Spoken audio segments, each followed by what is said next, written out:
Alors, bonjour à toutes et à tous. Merci tout d'abord pour l'invitation, merci au CRES et merci à Cynthia en particulier pour me donner l'opportunité aussi d'illustrer le sujet qui nous réunit aujourd'hui à travers l'exemple de l'atelier Santé-Ville du Grand Avignon. Je vais commencer par dire quelques mots, mais très brefs, de rappel sur ce qu'est un atelier Santé-Ville, mais je vais aller rapidement puisque je vais essentiellement rebondir sur ce qu'a déjà dit Cynthia, pardon. Et ensuite, je vais aller un peu plus dans le détail justement pour illustrer concrètement de l'émergence de l'atelier Santé-Ville Grand Avignon à la mise en œuvre d'actions. Quelles peuvent être les contributions d'un atelier Santé-Ville pour agir sur les inégalités de santé. Donc très rapidement, Cynthia le disait, les ateliers Santé-Ville ont donc deux objectifs particuliers. Déjà, le public cible, c'est le public des quartiers prioritaires de la politique de la ville, puisqu'il s'agit de cibler les habitants qui sont le plus éloignés de la santé ou le plus confrontés à des problématiques de santé, et du coup de contribuer à réduire les inégalités sociales et territoriales de santé. C'est pour ça qu'on dit souvent que l'atelier Santé-Ville, c'est au croisement de la politique de la ville et des politiques de santé. Sur les piliers, très rapidement aussi, c'est vrai qu'une chose qui me paraît importante de mentionner, c'est l'approche globale de la santé. Dans le cadre de l'atelier Santé-Ville, la santé, on ne parle pas seulement du fait de ne pas avoir de maladie ou d'infirmité. On appréhende vraiment la santé dans sa globalité en s'intéressant à tous les déterminants de santé, que peuvent être le cadre de vie, par exemple, les modes de vie, le fait la manière de s'alimenter, le fait d'être actif, le fait de ne pas être isolé, par exemple, socialement, tous ces éléments qui peuvent, d'une façon ou d'une autre, avoir un impact sur notre santé. La participation citoyenne aussi, juste pour insister un petit peu dessus, c'est quelque chose qu'on s'efforce, que je m'efforce aussi dans mes missions de favoriser. Donc, ça passe par différents moyens. Ça peut être la mobilisation des conseils citoyens, ça peut être aussi les relations nouées avec les centres sociaux, les associations et acteurs qui sont présents au plus près des habitants sur les territoires. Et enfin, donc, l'enjeu de la coordination des acteurs et des actions, ça c'est très, très important aussi, puisqu'il s'agit du coup de créer une dynamique d'acteurs Cynthia le rappelait, les champs de la santé, du social, du médico-social, mais également de rassembler les institutions et justement de créer cette dynamique de la ramener finalement au niveau des quartiers prioritaires, là où justement on doit intervenir. Alors... Donc, je viens du coup là beaucoup plus concrètement sur l'exemple de l'atelier Santé-Ville du Grand Avignon. Donc, l'atelier Santé-Ville, c'est vrai qu'on dit souvent que c'est le volet santé du contrat de ville. Donc, dans la loi Lamy de 2014, donc, qui retrace un peu les grandes lignes de la politique de la ville, la place de la santé avait déjà été réaffirmée à l'époque. Et effectivement, l'atelier Santé-Ville, ça représente l'outil privilégié pour intervenir sur la santé. La spécificité du coup sur la thématique santé dans le cadre du contrat de ville, c'est que l'atelier Santé-Ville donne vraiment un cadre en fait. C'est-à-dire que si un atelier Santé-Ville, il y a eu élaboration d'un diagnostic territorial de santé, un diagnostic partagé, c'est-à-dire auquel ont participé au maximum les acteurs du territoire. Il y a ensuite un plan d'action, une stratégie qui découle de ce diagnostic. Et donc, finalement, l'atelier Santé-Ville, ça permet aussi de donner un cadre, une feuille de route, finalement, à ce volet santé du contrat de ville. L'intérêt aussi, du coup, donc, sur ce volet santé du contrat de ville, vous le voyez, du coup, il coexiste, finalement, il cohabite avec d'autres thématiques, que sont la jeunesse, le cadre de vie, l'emploi, etc. Là, je voulais aussi attirer votre attention en particulier par rapport à l'atelier Santé-Ville du Grand Avignon sur l'intégration vraiment de l'atelier Santé-Ville au contrat de ville. C'est-à-dire que moi, en tant que chargée de mission ASV, je fais partie de l'équipe opérationnelle du contrat de ville, donc je côtoie aussi mes collègues qui interviennent sur la jeunesse, le cadre de vie, la culture, etc. Donc ça, c'est quelque chose qui favorise en tout cas la création de transversalité. Je refais le lien avec ce que je disais tout à l'heure, notamment sur l'importance d'avoir une approche transversale de la santé.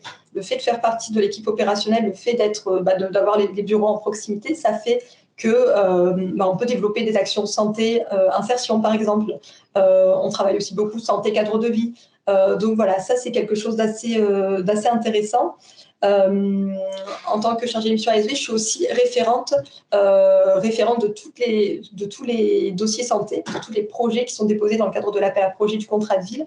Ça veut dire que les associations qui vont déposer des projets ont une personne référente sur la santé pour les accompagner justement dans les projets. Donc, à la fois que ce soit sur le volet ingénierie, sur le volet recherche de financement, sur le lien aussi à faire avec les autres initiatives du territoire. Donc ça, c'est aussi quelque chose qui a été souligné dans le cadre de l'évaluation qu'on a pu faire du contrat de ville à l'échelle du territoire. C'est quelque chose qui avait été souligné comme plutôt positif de la part des partenaires.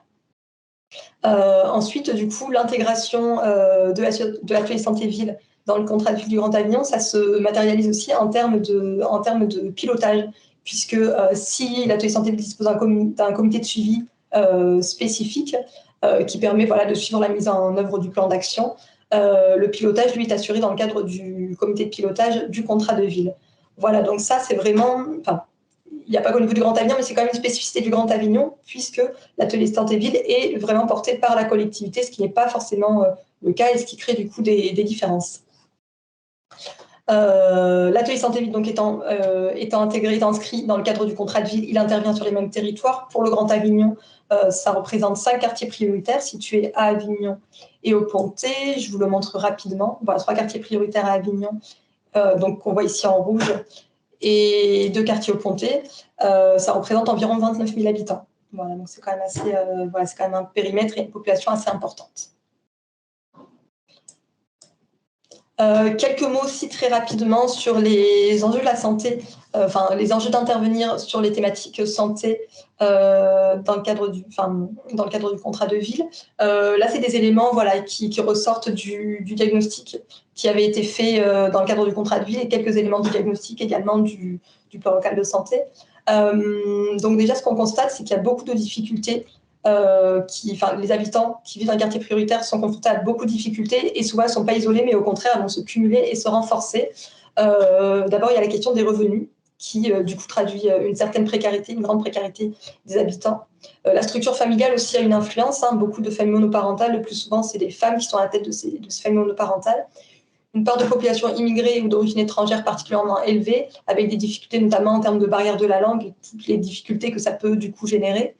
Des niveaux de qualification aussi particulièrement bas, et enfin des grandes difficultés en termes d'accès aux droits et accès à la santé. Donc tous ces éléments peuvent à leur niveau venir impacter aussi la santé, venir renforcer en tout cas les inégalités sociales et territoriales de santé. Donc il y a vraiment du coup un enjeu à se pencher sur ces sujets-là. Alors, avant de venir très concrètement vous donner quelques exemples d'actions du coup qui ont pu être mises en place dans le cadre de l'atelier santé-ville du Grand Avignon, vous retracez un petit peu son émergence du coup. Donc cet atelier santé-ville, sa création déjà avait été inscrite dans le contrat de ville de 2015 avec 2 objectifs. Le premier, c'était de bâtir une stratégie de santé donc locale qui bénéficiera aux habitants des quartiers prioritaires de la politique de la ville. Et la deuxième, c'était de répondre aux besoins qui avaient été exprimés par les acteurs du territoire, puisqu'effectivement, un certain nombre d'acteurs rapportaient être confrontés à des problématiques en lien avec la santé, mais sur lesquelles ils ne savaient pas forcément comment agir parce que pas outillés, parce qu'ils n'avaient pas les relais, etc. Donc des problématiques finalement qui remontaient, mais qui ne pouvaient pas facilement être prises en compte en l'absence de dispositifs spécifiques pour travailler là-dessus. Donc les travaux relatifs à l'atelier santé-ville ont été lancés en 2017 avec la réalisation d'un diagnostic santé partagé auquel ont participé les conseils citoyens, les associations, les institutions, vraiment un maximum d'acteurs sur le territoire. Et ensuite, ce diagnostic a permis, du coup, sur la base des grandes problématiques qui ressortaient, des priorités qui émergeaient aussi, de travailler sur un plan d'action. Donc, ce plan d'action, c'est un peu ma feuille de route. Moi, je suis arrivée en 2020, en fin de compte. Donc, je suis arrivée au moment où on était sur le passage à une phase opérationnelle. Et donc, c'est vraiment, la feuille de route qui est déroulée. Et c'est sur cette base, du coup, que sont déployées les actions. Des actions qui sont déployées autour de trois grands axes.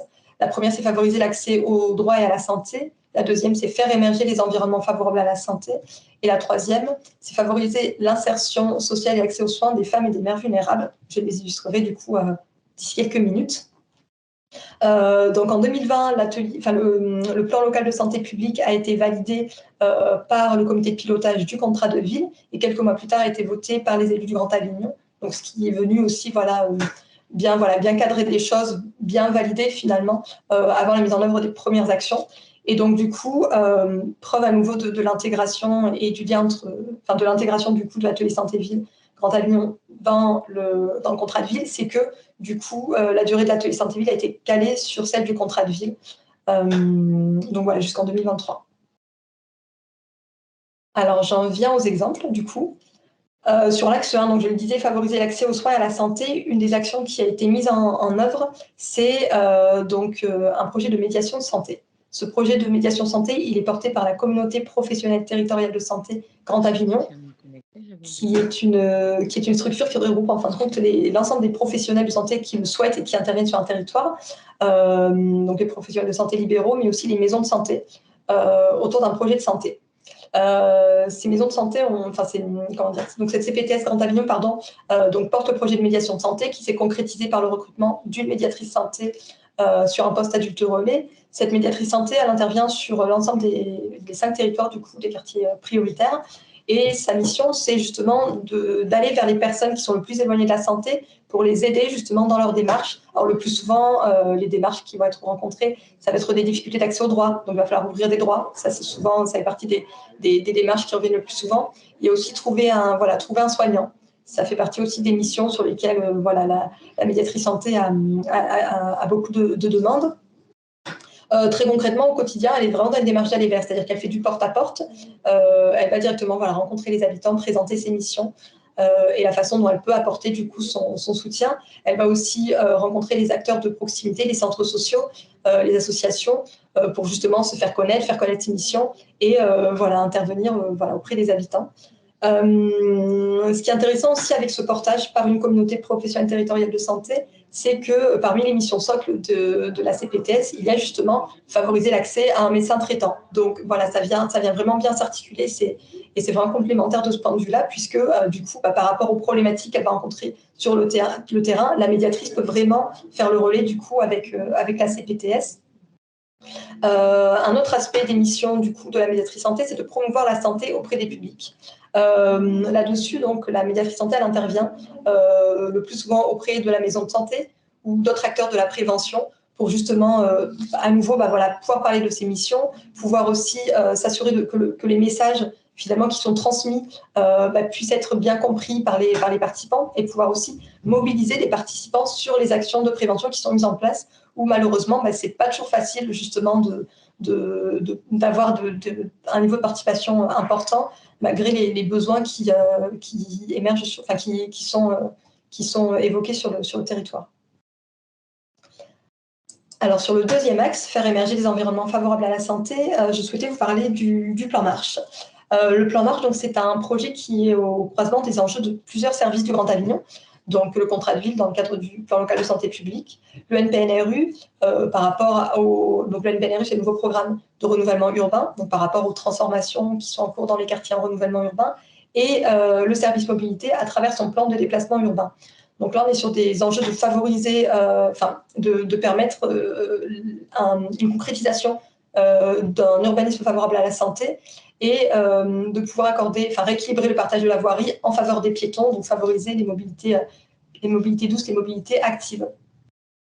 Donc le plan Marche en particulier, il a une spécificité, c'est qu'il s'appuie aussi sur l'expérience des habitants, sur le retour des habitants en matière de déplacement et notamment de déplacement à pied. Nous, dans notre démarche, on s'est appuyé sur un diagnostic habitant, donc on a fait ça a été une démarche vraiment assez participative. On a été rencontrer des établissements scolaires, on a été dans un centre social, on a été aussi dans une démarche d'aller vers sur les lieux de vie des habitants pour soit mener des ateliers autour de la marche, soit réaliser des questionnaires. L'idée étant vraiment de bien cerner le rapport à la marche des habitants, mais aussi quels étaient les lieux qui étaient pour eux importants, pour lesquels du coup il y avait des forts enjeux d'accessibilité à pied notamment, et identifier aussi les freins, les difficultés à la marche. puisque effectivement, le développement de la marche, c'est un enjeu important en termes de santé. Voilà, dans le diagnostic de l'atelier santé-ville, ce qui a pu être identifié, c'est une forte sédentarité et donc toutes les problématiques tous les troubles qui peuvent en découler. Au niveau du NPNRU, ce qui remontait, c'était par l'observation des usages, des difficultés finalement pour se déplacer à pied, puisque les conditions ne sont pas toujours réunies. Voilà, il y a une circulation assez dense. Il y a beaucoup de place aussi. La voiture a beaucoup de place, mais finalement, les piétons ont parfois des difficultés à trouver leur place, surtout certains usagers, notamment les jeunes. Les jeunes ou les personnes âgées. Donc, finalement, c'est tout ce faisceau finalement d'observation qui a conduit finalement à l'émergence de ce plan marche qui est expérimenté donc à ce stade sur un quartier qui est concerné par les travaux de renouvellement urbain, donc le quartier de la Rocade, pour ceux qui connaissent Avignon.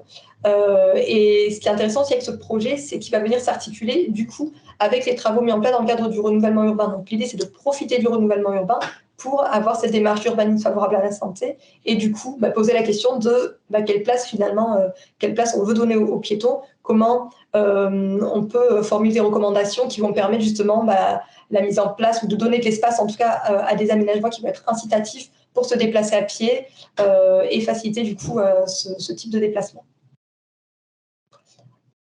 Et je terminerai du coup avec un troisième projet, donc, qui est le projet donc, Insercare, qui est porté par la Maison régionale de santé d'Avignon. Ce projet Insercare, en fait, c'est un projet qui réunit autour de la Maison de santé d'Avignon un noyau de professionnels qui interviennent dans le champ de l'insertion, de l'emploi et du social, et qui permettent justement, par une porte d'entrée santé, de pouvoir accompagner les publics. Donc là, en l'occurrence, ce sont ciblés des mères isolées, de pouvoir les accompagner dans leur projet d'insertion socio-professionnelle. L'objectif, donc, c'est d'améliorer l'employabilité de ces personnes par une entrée santé, mais également de renforcer les partenariats entre des acteurs qui n'ont pas forcément l'habitude de travailler ensemble, mais qui pour autant sont complémentaires en fin de compte. Donc très concrètement, ce projet, ça passe par, dans un premier temps, la personne est reçue par la maison de santé, par un professionnel de la maison de santé pour un diagnostic de santé globale, et sur la base de ses besoins en matière de santé, il y a des objectifs qui vont pouvoir être fixés. Et l'enjeu, en fait, ça va être de constituer un binôme entre le professionnel de santé et le prescripteur, donc du social, de l'emploi, etc., pour travailler progressivement à la levée des freins. Pour la réalisation de ce projet d'insertion socio-professionnelle. Donc, dans le cadre de ce projet, il y a des réunions tous les trimestres qui sont organisées. Donc, c'est vraiment une bonne dynamique de travail qui s'est mise en place avec la maison de santé, bien sûr, mais aussi Pôle emploi, la mission locale, le CCAS, le département et des associations comme Réseau notamment. Donc voilà, c'est un noyau dur. Il y a aussi des habitudes de travail qui ont commencé à être prises ensemble puisque les outils, diagnostic de santé, les fiches d'orientation, etc., ont été coélaborés du coup avec l'ensemble de ces acteurs. Et les premiers accompagnements ont débuté donc à partir de février cette année. Donc voilà, ça commence. On a peu de recul pour l'instant, mais en tout cas voilà, il y a plutôt, c'est plutôt un projet qui est assez prometteur et qui permet vraiment cette approche transversale de la santé que j'évoquais en introduction, en faisant le lien justement, en ne se concentrant pas que sur la santé médicale, mais en faisant le lien aussi avec les aspects sociaux et professionnels qui peuvent venir interagir avec tout ça. Voilà concrètement ce que je pouvais évoquer. Après, peut-être juste pour faire une petite conclusion, moi j'ai un recul d'un peu plus de 2 ans maintenant sur l'atelier santé vie puisque j'ai pris mon poste en mars 2020. Mais du coup, c'est vrai que la présence d'un atelier santé vie, ça permet d'avoir une dynamique vraiment très intéressante autour de la santé dans les quartiers prioritaires. Cette dynamique, elle se ressent dans les instances du travail. Au niveau territorial, on a ce qu'on appelle une cible de coordination, donc qui permet vraiment de travailler sur l'interconnaissance, de se rencontrer avec les professionnels qui interviennent sur les champs santé, social, médico-social du territoire. Cette dynamique, on la voit aussi au niveau de la programmation santé du contrat de ville, avec un nombre d'actions santé qui a tendance à augmenter et qui intervient dans différents déterminants de santé. On a des projets autour de l'alimentation, on a des projets autour de l'activité physique, on a des projets autour des compétences psychosociales. Donc, ça a permis vraiment aussi de diversifier aussi l'approche de la santé. Voilà, j'en ai terminé là-dessus. Mais voilà, je reste disponible pour échanger aussi avec vous, répondre à vos questions aussi, peut-être pour approfondir certains points sur lesquels j'ai pu passer un peu vite. Voilà, je vous remercie. Merci beaucoup Armelle pour cette présentation. On peut laisser effectivement le temps aux échanges. Voilà, je crois que d'autres coordinateurs d'ateliers santé ville sont connectés aujourd'hui, donc il pourrait être intéressant que vous partagiez aussi votre expérience, que vous réagissiez du coup en miroir à l'intervention d'Armelle. Juste peut-être préciser que dans l'espace de discussion, on vous a notamment, je viens de vous envoyer le lien vers les présentations qui ont été proposées lors de la rencontre régionale Réduire les inégalités de santé dans les QPV, une responsabilité collective et partagée qu'on avait organisée le 5 octobre 2021, en lien notamment avec les constats partagés par les ateliers santé ville lors de la crise sanitaire, qui ont ensuite donné lieu aux recommandations que je vous ai également partagées sur le chat et que j'ai évoqué dans ma présentation. Le plan marche y est également décrit, ainsi que toutes les actions qui concernaient l'articulation entre contrat de ville et NPRU dans le champ de la santé. Et je rajoute qu'effectivement, les interventions de ce jour sont enregistrées, seront mises en ligne sur le site, puisque la question a été posée un peu plus haut, et les présentations seront également mises en ligne. Donc je laisse la parole aux participants de ce webinaire. Alors, je vais peut-être poser une question, je ne sais pas si les participants du coup répondront, qui concerne ce qui me semble être une particularité à la région Provence-Alpes-Côte d'Azur, et j'aimerais bien avoir du coup confirmation, c'est que le diagnostic prend la forme, enfin en tout cas le nom du plan local de santé publique. Armelle, tu confirmes, c'est bien à partir du diagnostic qu'on va élaborer ce plan local de santé publique, qui est donc la feuille de route, le programme d'action de l'atelier santé-ville. Et j'ai l'impression, enfin, d'après ce que j'ai pu constater, que ce n'est pas le cas partout. Je me demandais comment ça se passait ailleurs, quelle forme prenait ce diagnostic. Parce que c'est vrai que ce plan local de santé publique est assez pratique en termes, sur le plan méthodologique. Il permet vraiment d'avoir une vision très globale et très précise même de ce qui se passe sur le territoire et de le traduire en actions très concrètes. Et si je peux me permettre aussi, Cynthia, par rapport à ce plan local de santé publique, ce qui est intéressant aussi, c'est que vu qu'il découle d'un diagnostic partagé au cours duquel il y a une dynamique qui s'est mise en place avec les acteurs du territoire, du coup, quand on va travailler sur les actions, ces dynamiques, finalement, on va les retrouver dans les groupes de travail qui sont mis en place. Donc ça, c'est aussi intéressant.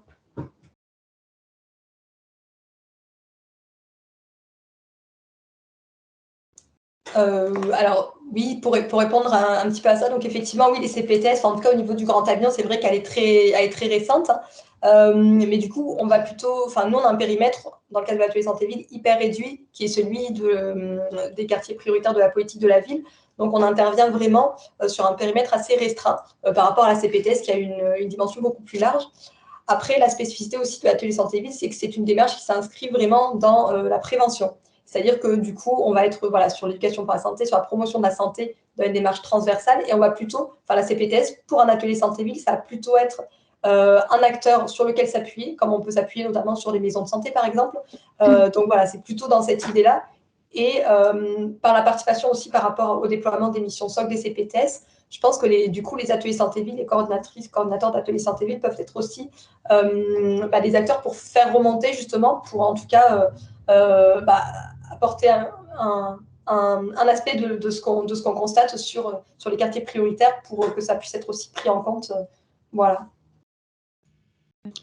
Je vais peut-être rajouter aussi un point sur la question qui vient d'être posée sur l'interrogation concernant les éventuels doublons entre différentes démarches existantes. Alors, bon, c'est une vraie question de manière générale. Par contre, concernant les CPTS et les ateliers santé-ville en l'occurrence, on est sur des démarches quand même différentes dans leur objectif, mais complémentaires. Donc effectivement, les CPTS sont naissantes et il est important parce que justement elles sont en train d'émerger, de travailler dès maintenant la complémentarité avec les autres démarches existantes pour éviter l'éventuel doublonnage de certaines actions, même si les démarches ne peuvent pas être en totalement doublon. Et pour assurer une meilleure efficience et voilà. Donc la CPTS, c'est avant tout un mode d'organisation entre professionnels de santé, théoriquement de santé, de acteurs médico-sociaux et sociaux, qui reste quand même encore très axé aujourd'hui soins, qui a pour objectif d'améliorer l'accès aux soins et de fluidifier les parcours des personnes, avec certes, pour mission obligatoire également, un volet prévention. L'atelier santé-ville, c'est quand même une démarche qui englobe la santé de manière plus large. On est dans une démarche très marquée par la prévention, promotion de la santé, qui va certes également avoir des actions qui visent à favoriser l'accès aux soins des personnes. Et ce sont ces actions-là, du coup, qui doivent être travaillées en complémentarité avec les CPTS qui émergent aujourd'hui. Donc, nous, en région PACA, c'est une de nos priorités, un des enjeux majeurs qu'on a identifiés, c'est de favoriser du coup l'interconnaissance entre les différents acteurs de ces démarches, de façon à ce qu'ils travaillent ensemble et favorisent donc, dans l'intérêt en tout cas des habitants et des territoires concernés. À ce titre, peut-être, Gaëlle, est-ce que tu peux mettre dans le chat les présentations qui ont été faites et les recommandations lors de la journée d'échange régional qui visait à l'articulation, renforcer l'interconnaissance et l'articulation entre les ASV, CLS, CLSM et CPTS, ainsi qu'avec les comités départementaux d'éducation pour la santé, c'est-à-dire tous les acteurs du champ de la promotion de la santé avec les CPTS. Je ne sais pas si on a un peu répondu à votre question, madame. Si.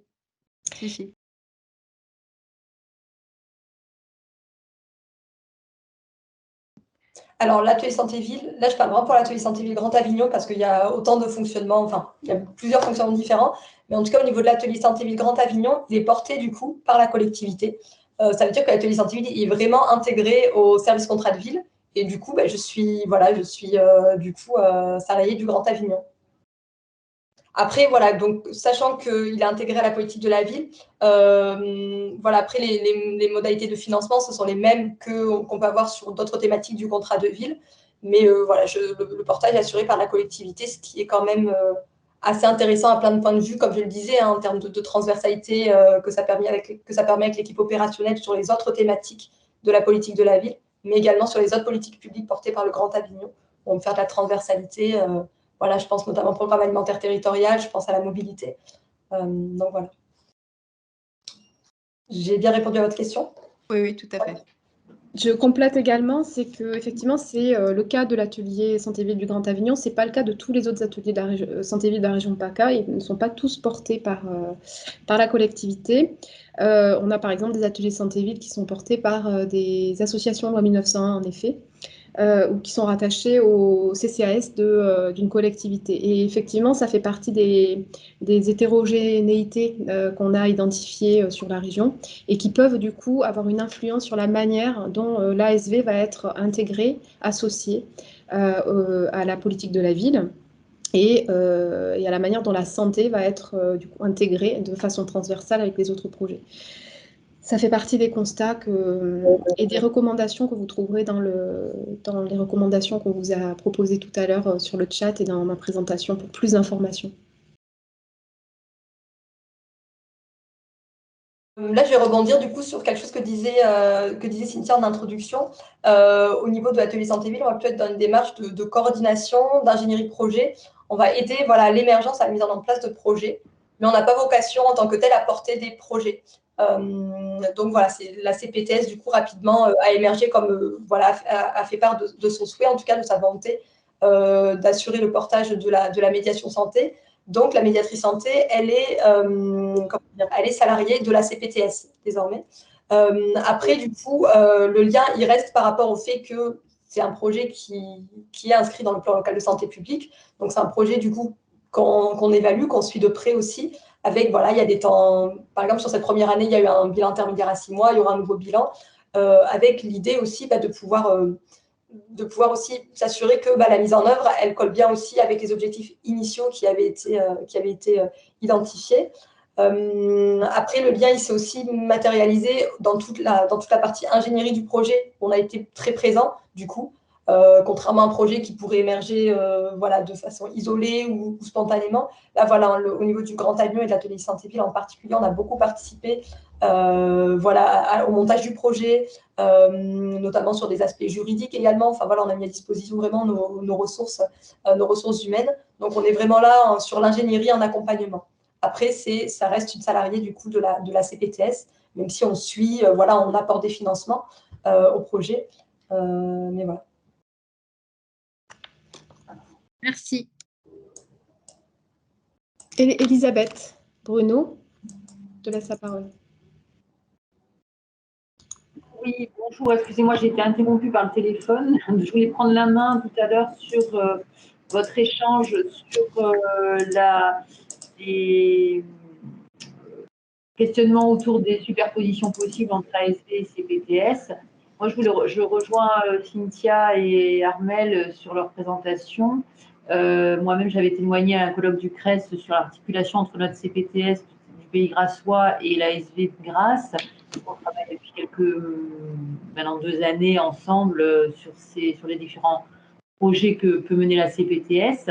C'est vrai que ce que je voulais rajouter, c'est que moi, je travaille beaucoup avec la CPTS quand j'ai aussi le besoin sur les projets ou sur les actions pressenties de mobiliser les professionnels libéraux. Et quand j'ai des demandes autour de ça, d'articulation avec les professionnels libéraux, puisque la CPTS me semble être la courroie de transmission de prédilection en direction des professionnels de santé libéraux. Et je suis un peu utilisée, mais dans le bon sens, j'ai envie de dire, repérée, en tout cas identifiée par la CPTS, pour tout ce qui est plus méthodologie de projet, ingénierie de projet, connaissance aussi des acteurs, des financeurs, voilà, tous ces aspects-là un petit peu aussi. Et également des partenaires locaux. Voilà, donc je trouve que c'est intéressant de le voir aussi en termes de ce que chacun peut apporter à l'autre aussi en termes de plus-value, de ses propres compétences, on va dire, à mobiliser. Voilà, c'est tout ce que je voulais rajouter. Merci. Merci, Elisabeth.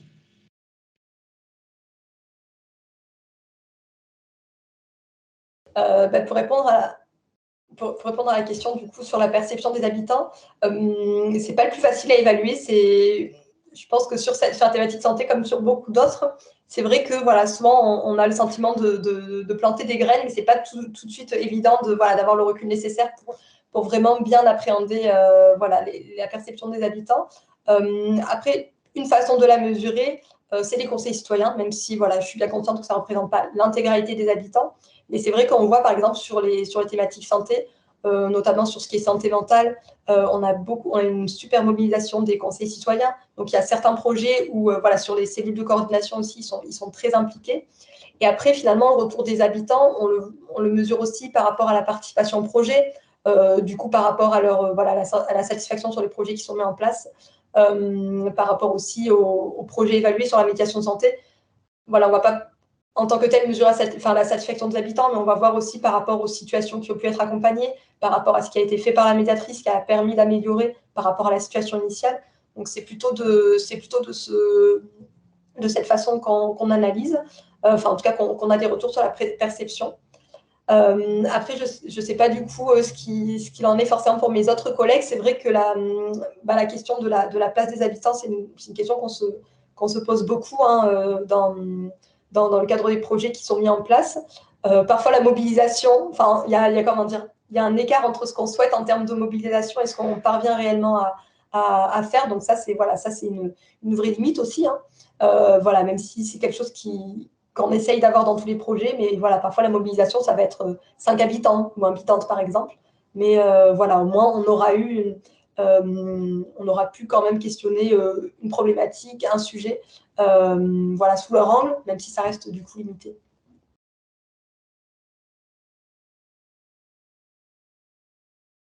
Si je me base que sur les initiatives que je connais au niveau du Vaucluse, du coup, je dirais non. Après, en paquet, j'aurais pas les connaissances nécessaires. Mais par exemple, voilà, je sais que il y a donc à Apt, ma collègue aussi, voilà, a un projet, a une médiatrice santé, mais selon des modalités totalement différentes de ce qu'on peut avoir à Avignon. À Carpentras, on est sur un modèle un peu similaire. Après, il y a différents portages aussi qui existent. Au niveau d'Avignon, voilà, on a ce portage CPTS. Il existe aussi un projet de médiation porté par le planning familial. Donc, voilà, il peut y avoir des portes d'entrée différentes. Les liens, ils se font, comment dire, il n'y a pas de réseau en tant que tel. Voilà, il n'y a pas de réseau de médiateurs, médiatrices santé en tant que tel. Sur le dispositif adulte relais, bah, du coup, tout le monde est en lien. Donc, voilà, c'est plutôt mais ils ne sont pas tous sur la santé. Mais c'est vrai qu'effectivement, voilà, il y aurait peut-être matière à y réfléchir. Les médiatrices ne sont pas forcément, pas forcément en lien. Merci Armelle. Donc on a des commentaires d'Elisabeth sur ce sujet. Tu veux prendre la parole, Elisabeth, ou... Si vous voulez, oui, bah, effectivement, je peux répondre à la question. Je ne pense pas qu'il y ait effectivement un réseau de médiation santé. Il y avait très très longtemps, dans le cadre des ateliers santé ville, il y avait mis un dispositif de formation à la médiation santé avec l'IMEA à l'époque, mais ça date de plus de 15 ans. Et là, effectivement, il y a peut-être une dynamique et un réseau plus spécifique. Mais depuis, c'est plus le cas.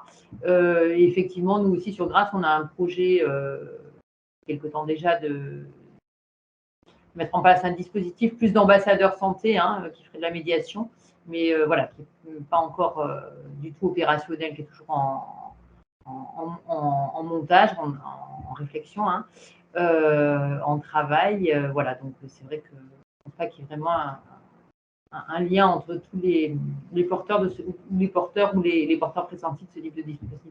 Voilà. Merci Elisabeth. Caroline Kiaya. Donc, je travaille à l'IREPS Rhône-Alpes et je suis déléguée territoriale adjointe.